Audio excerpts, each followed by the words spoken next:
Ang sabi sa kontrata na si Pedro ang magbabayad ng mga major repairs ng condominium.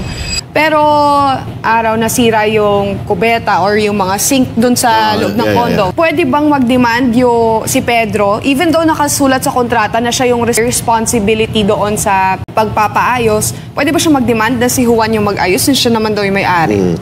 Sabi ng batas pag naka-indicate mo sa contract of lease na ang umupa si lessee ang magbayad, kung naka-indicate sa contract of lease na si lessee ang magbabayad sa mga repairs, obligasyon ni lessee yan.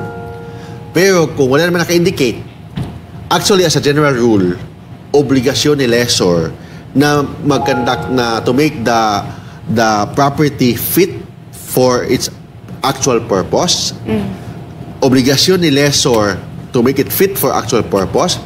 Obligasyon ni lessor to repair the property. Unless pag may stipulation.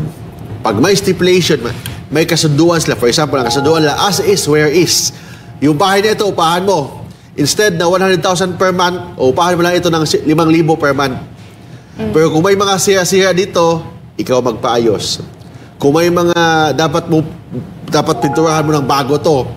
So may mga ganung usapan. Ibig sabihin, kung may as is, where is agreement, obligasyon ni lessee na mag-repair. Major repair man yan, minor repair man yan.